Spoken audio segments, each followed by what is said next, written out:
ಅಶ್ವಿನ್ ಬಂದ ತಕ್ಷಣ ಅವನ ಹತ್ರ ಮಾತಾಡಿ ನಿಮ್ ಹೆಸರಿಗೆ ವಾಪಸ್ ಬರ್ಸ್ಕೊಡ್ತೀನಿ. ನೀವ್ ಅದನ್ನ ಇಟ್ಕೊಂಡು ನಿಮ್ ಪ್ರಾಬ್ಲಮ್ನ ಸಾಲ್ವ್ ಮಾಡ್ಕೊಳ್ಳಿ. ಅದಕ್ಕೆ ಇದೆಲ್ಲ ಯಾವಾಗ ಆಯ್ತು, ಹೇಗಾಯ್ತು, ಏನ್ ನಡೀತಿದೆ ಇಲ್ಲಿ? ಭಾವ, ಹಳೆದ್ರ ಬಗ್ಗೆ ಇವಾಗ ಮಾತಾಡಿ ಏನು ಪ್ರಯೋಜನ ಇಲ್ಲ. ದಯವಿಟ್ಟು ಇದನ್ನ ಇಲ್ಲಿಗೆ ಬಿಟ್ಬಿಡಿ. ಅದ್ ಹೇಗ್ ಬಿಡಕ್ಕಾಗತ್ತೆ? ಅದಕ್ಕೆ ಇಲ್ಲೇ ಬನ್ನಲ್ಲ, ಇವನ್ನೇ ಕೇಳ್ತೀನಿ ಬಿಡಿ. ಇರು ಅಶ್ವಿನ್, ಈ ಮನೇನ ಸೇವಂತಿ ಹತ್ರ ನಿನ್ ಹೆಸರು ಬರ್ಸ್ಕೊಂಡಂತಲ್ಲ, ಯಾಕೋ ಬರ್ಸ್ಕೊಂಡೆ? ನನ್ಗೆ ಈ ಮನೆ ಬೇಕು. ಸೈನ್ ಮಾಡ್ತೀರೋ ಇಲ್ವೋ? ಹಾಕಲ್ಲ. ನೀವಾಗ ನೀವೇ ಈ ಮನೆ ಪೇಪರ್ಸ್ಗೆ ಸೈನ್ ಹಾಕೋಕೆ ಒಪ್ಕೋತಿರೋ? ಇಲ್ಲ ಅಂದ್ರೆ ಈ ಆಡಿಯೋನ ಅಣ್ಣಂಗೆ ಕೇಳಿಸಿ.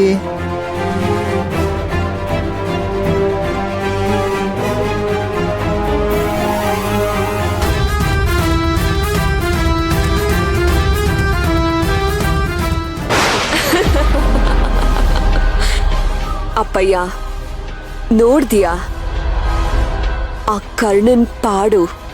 ಗೋಡನ್ ಸುಟ್ಟೋಗಿ ಹೇಗ್ ವಿಲವಿಲ ಅಂತ ಒದ್ದಾಡ್ತಿದ ನೋಡು. ನೋಡ್ತಾ ಇದ್ದೀನಿ ಮಗಳೇ. ನಾನಿಲ್ಲಿಗ್ ಬಂದಿರೋದು ಆ ಸೇವಂತಿ ಮಾತ್ರ ಬಲಿ ಕೊಡೋಣ ಅಂತ. ಆದ್ರೆ ಆ ಕರ್ಣ ಅವನ್ ಪಾಡ್ಗ್ ಅವನಿರ್ದೆ ಇಷ್ಟೆಲ್ಲ ಅನಾಹುತನ ಮೈ ಮೇಲೆ ಎಳ್ಕೊಂಡ. ಪ್ರತಿ ಸತಿ ನನ್ನನ್ನ ಕೆಣ್ಕೊಂಡೇ ಬಂದ. ಬೇಕು ಬೇಕು ಅಂತಾನೆ ನನ್ ಕಾರ್ಯ ಕಡ್ಡ ಬಂದು ಮುಳ್ ಹಾಕಕ್ ನೋಡ್ದ. ಅದಕ್ಕೆ ಅವನ್ಗೆ ಈ ರೀತಿ ಶಿಕ್ಷೆ ಕೊಟ್ಟಿರೋದು. ಇಷ್ಟೇ ಅಲ್ಲ, ಅವನ್ಗೆ ಇನ್ನೂ ನೋಯಿಸ್ತೀನಿ. ಅವನ್ಗೆ ಇನ್ನೂ ಕಷ್ಟ ಕೊಡ್ತೀನಿ. ಬೇಡ ಮಗಳೇ, ಅವನು ನಿನ್ನ ಗುರಿ ಅಲ್ಲ. ಬಿಟ್ಟಾಕು, ಸೇವಂತಿ ಕಡೆ ಗಮನ ಕೊಡು. ಅದ್ ಹೇಗಪ್ಪ ಬಿಟ್ಟು ಹಾಕಕ್ಕಾಗತ್ತೆ? ಹಾಗ್ ನೋಡಕ್ ಹೋದ್ರೆ ಆ ಸೇವಂತಿಗಿಂತ ಜಾಸ್ತಿ ಕಾಟ ಕೊಟ್ಟಿರೋದ್ ಇವನೇ. ಅದಕ್ಕೆ ಅಲ್ವಾ ನನಗ್ ಕೋಪ ಬಂದು ಅವ್ನ್ ಗೋಡೋನ್ಗೆ ಬೆಂಕಿ ಹಚ್ಚಿದ್ದು. ನಮ್ ಶತ್ರುಗಳೆಲ್ಲ ಒದ್ದಾಡೋದನ್ನ ನೋಡೋದ್ರಲ್ಲಿ ಏನೋ ಒಂಥರ ಸುಖ ಇದೆ ಅಪ್ಪ. ನನಗಂತೂ ಈಗ ಪರಮಾನಂದ ಆಗ್ತಾ ಇದೆ. ಇದನ್ನೇ ಬೇಡ ಅಂದಿದ್ದು ಮಗಳೇ. ತಾತ್ಕಾಲಿಕ ಖುಷಿಗೋಸ್ಕರ ನಿನ್ನ ದೊಡ್ಡ ದೊಡ್ಡ ಗುರಿನ ಮರಿಬೇಡ. ಕಡೆಯದಾಗ ನಿನ್ಗೆ ಎಚ್ಚರಿಕೆ ಕೊಡ್ತಾ ಇದ್ದೀನಿ. ಕರ್ಣನ್ನ ಬಿಟ್ಬಿಡು, ಸೇವಂತಿ ಕಡೆ ಗಮನ ಕೊಡು. ಅವಳಲ್ವಾ ನಿನ್ನ ಗುರಿ? ಅಪ್ಪಯ್ಯ, ಕರ್ಣಂಗೆ ನೋವಾದ್ರೆ ಸೇವಂತಿಗೂ ನೋವಾಗುತ್ತೆ.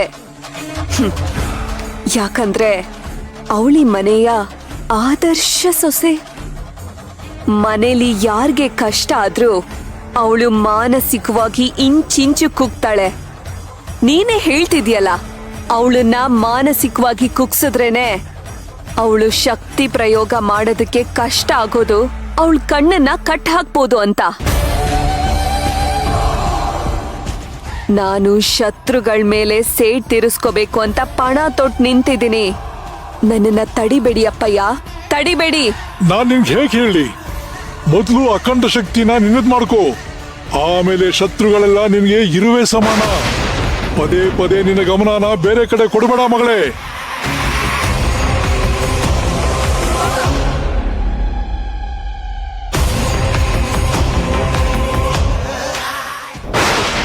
ಅಯ್ಯೋ ಅಯ್ಯೋ ಅಯ್ಯೋ, ಒಳ್ಳೊಳಗಡೆ ನಮಗ್ ಗೊತ್ತಿಲ್ಲದೆ ಏನೇನ್ ಮಾಡಿದೀರಾ ನೀವು? ಅಲ್ವೇ ಸೇವಂತಿ, ನಿನ್ಗಾದ್ರೂ ಬುದ್ಧಿ ಬೇಡ್ವಾ? ಅಲ್ವೇ, ಅದ್ ಹೇಗೆ ಅಶ್ವಿನ್ ಬರ್ಕೊಟ್ಟೆ ನೀನು?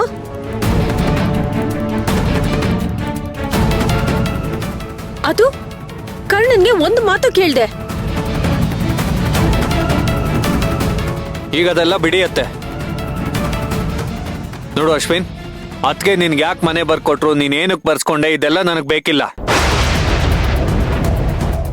ಈಗ ನಾನು ತುಂಬಾ ಕಷ್ಟದಲ್ಲಿದ್ದೀನಿ. ನನ್ನ ಮರ್ಯಾದೆ ಪ್ರಶ್ನೆ. ಈಗ ನಾನು ಈ ಮನೆ ಅಡ ಇಟ್ಟು ಸಾಲ ತಗೊಂಡು ನನ್ನ ಮರ್ಯಾದೆ ಉಳಿಸ್ಕೋಬೇಕು. ಬೇಗ ಹೋಗಿ ಮನೆ ಪೇಪರ್ಸ್ ತಗೊಂಡ್ ಬಾ. ಅಯ್ಯಯ್ಯೋ, ಈಗಾಗಲೇ ನಾನು ಈ ಮನೆನ ಅಡ ಇಟ್ಟು ಸಾಲ ತಗೊಳಕ್ ಹೊರಟಿದ್ದೀನಿ ಅಂತ ಹೇಳಿದ್ರೆ ಕರ್ಣ ಏನ್ ಮಾಡ್ತಾನೋ ಏನೋ. ನನ್ನ ಯೋಗ್ಯತೆಗೆ ಮನೆಗೆ ಒಂದ್ಸಲನೂ ಒಳ್ಳೇದ್ ಮಾಡಿಲ್ಲ, ಬರೀ ಕೆಟ್ಟದ್ದೇ ಆಗ್ತಾ ಇದೆ. ನಂದು ಒಂದ್ ಜನ್ಮನ. ಅಶ್ವಿನ್, ಯಾಕೋ ಸುಮ್ನೆ ಇದೀಯಾ? ಹೋಗಿ ಮನೆ ಪತ್ರ ತಂದ್ಕೊಡು. ಅದಕ್ಕೆ ಅದು ನೋಡು, ಬೇಜಾರಾಗ್ಬೇಡ. ಸಮಯ ಸಂದರ್ಭ ಅಂದಾಗ ನಮಗ್ ನಾವೇ ತಾನೇ ಆಗ್ಬೇಕು. ಹೋಗಿ ತಂದ್ಕೊಡು ಪ್ಲೀಸ್.